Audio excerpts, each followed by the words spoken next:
Siku ya leo tunaenda kujadiliana kuhusiana na hatima ya chama cha Chadema nchini Tanzania. Katika haya kwa hiyo tutaweza kujadiliana wote kwa pamoja. Kwa hiyo utaweka comment zako hapo chini kwa kile ambacho wewe unachokielewa, na kama kuna makosa yote ambayo tutakuwa sisi tumeyafanya katika mjadala huu siku ya leo, basi utaweza kuweka comment yako chini hapo tukaelewa. Lakini pia tuna tangazo fupi tu ambalo ni la kibinadamu, tunasema kutokana na yale ambayo matatizo ambayo yamezikumba familia mbalimbali nchini Tanzania kutokana na kile kilichotokea. I think everyone anajua kwamba familia zetu zimekumbwa na nini hapa nchini Tanzania kutoka ile Oktoba 29 mpaka leo. Kwa hiyo chama cha demokrasia na maendeleo Chadema wao wamefanya kama kupeana pole kwa wale ambao wamekumbwa na changamoto tofauti. Wao wameamua kuwekeza au kufanya mpango wa kuchangia. Kwa hiyo yote ambaye anaguswa na hili basi anaweza kwenda kuchangia huko kwenye peji zao. Unaweza ukaona zile namba ambazo aidha ni za account ya benki au namba za simu. Basi kama umeguswa na hili unaweza ukaenda huko kaingia na ukaweza kufanya ili swala na wewe ukachangia ili kuweza kuwapa pole wale ambao wenzetu waliokumbwa na mazito, na pole yetu ya mdomo na pole yetu ya dua ziwe zinaendelea pia, ili kujumuisha au kuweka kwa pamoja kwamba sisi ni watu wamoja nchini Tanzania. Hatubaguani kwa rangi, dini, vyama wala misingi yoyote. Haya, tunaenda kuangalia kwenye hii engo ambayo leo tumeizungumza.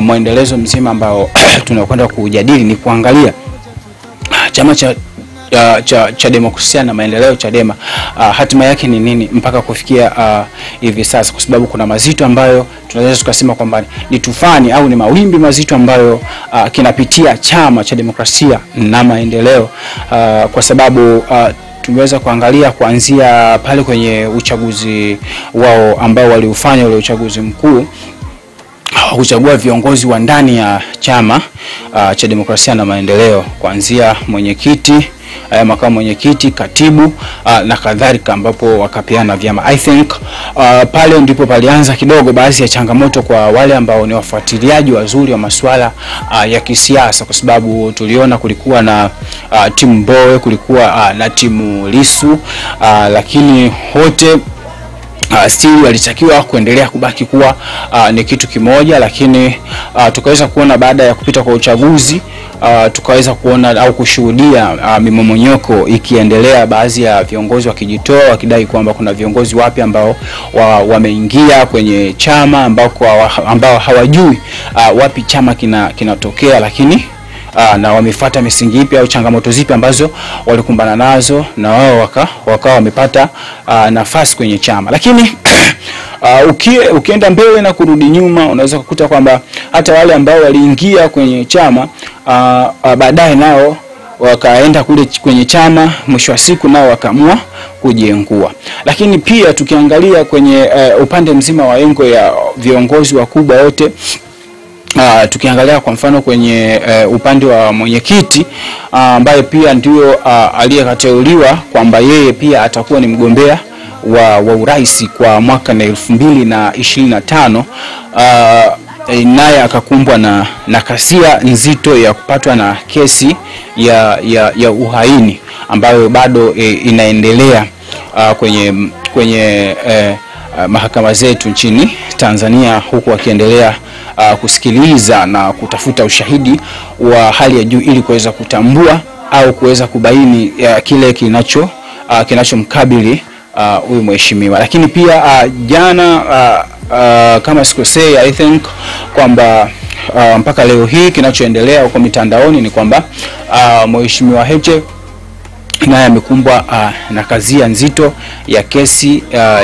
ya ugaidi ambayo inasadikiwa kwamba ni miongoni mwa watu ambao walichochea au kueneza, tunasema kuandaa vijana ambao watakaofanya kazia mbalimbali hapa nchini kwa maeneo kadhaa ambayo yaliweza kutajwa, ambapo kwa wale ambao wapenzi wa mitandao basi wanaweza kwenda kuangalia hivi vitu wakaweza kuelewa, kwa sababu kwa sasa imekuwa ni burning news kwa kila mmoja amekuwa akifuatilia ili kuweza kuelewa kwa undani juu ya hii kazi ambayo imeikuta Chama cha Demokrasia na Maendeleo Chadema nchini Tanzania. Kwa hiyo hapa tunaweza kujadili au kuangalia, je, hatima ikiwa kama wakubwa ndio hao tayari wamekumbwa na hizo kazia, je wataweza kweli kusurvive mpaka miaka ya 2030 na 35 kwenye uchaguzi unaofuata? Watakuwa katika hali gani?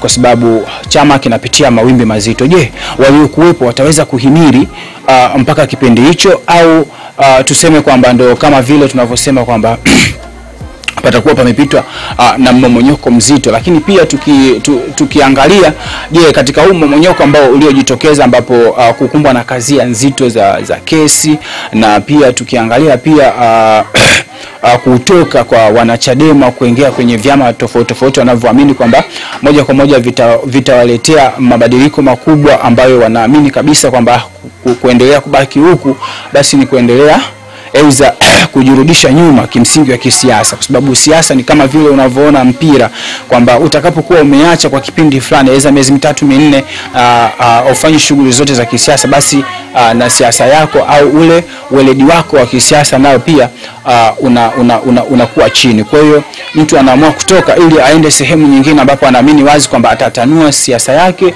na ili iweze kufika kwa jamii yake aliyoikusudia.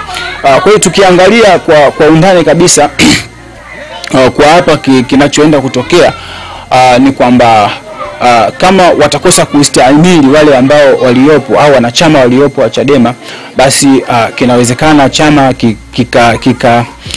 kikafa. Manake hata pia tukiangalia miongoni mwa waasisi wa chama bado hatujawahi kumsikia akizungumza chochote, kwa sababu tumeona kama kuondoka kwa kina Yeriko Nyerere ambao waliamua kuhama wakahamia Chauma, ambapo wakapata nafasi pia naye brother wangu kuweza kugombea kama mbunge wa Kigamboni kupitia chama cha Chauma, na pia ambao miongoni mwa waasisi wengine ambapo tunawajua ambao waliweza kukilinda chama kwa muda mrefu zaidi. Tunakutana na Mbowe, lakini Mbowe mpaka leo hajaweza kuzungumza kitu chochote juu ya mienendo yote inayoendelea. I think ameamua kunyamaza, lakini huaga tunasema siku zote kwamba mkubwa ukimwona kanyamaza basi anatunga sheria. I think atakuja na maneno mazuri ya kuja kuambia wanachama cha Demokrasia na Maendeleo Chadema katika ule muendelezo wa kuendeleza gurudumu lao la siasa nchini Tanzania, ya bila kukata tamaa au kuwakatisha tamaa ya aina yoyote, kwa sababu matatizo wameumbiwa wanadamu. Kwa hiyo mitihani ya kivyama ya watu yanajitokeza, lakini baadaye wanaweza wenyewe wakaketi sehemu moja na wakaweza kuyatatua haya yote, huku wakiendelea kusikiliza katika upande wa jamhuri kwa wale ambao wamekumbwa na hizi kazia. Je, wamefikia wapi na hatima yake itakuwa nini? Kwa hiyo sasa hapa ni wakati ambapo tunaweza pia tukaeleza wanachama wa chama cha Chadema, ingawa kwamba sisi sio wanachama, lakini kwamba ile katika kupeana maneno, kwa sababu wanapokuwepo wote labda chama hiki, kwa sababu kama tulivyoanza kuelezea huko mwanzo kwamba vyama vyote ni vya nchini Tanzania na hatubaguani kwa vyama, hatubaguani kwa rangi, hatubaguani kwa dini. Tanzania wote ni wamoja. Kwa hiyo katika kushauriana, kwa hiyo sasa mtu kama ameamua kwenda kwenye chama cha Demokrasia na Maendeleo kufanya siasa, basi anatakiwa kuwa ni mtu ambaye ni wa kustahimili na kuweza kuelewa kwamba hizi ni changamoto, kwa kila safari yoyote inakuwa na changamoto. Kwa hiyo bado anaweza akaendelea kubaki kwenye chama na mazingira mengine ya kichama yakaendelea kumlinda na maisha ya kichama kaendelea. Tumepiga tu tathmini, je, hakitokufa? Kwa sababu tunakuta kwamba wakubwa ambao wanaokibeba chama wengi ndio hivyo kwamba wamekumbwa na kazia ya kesi.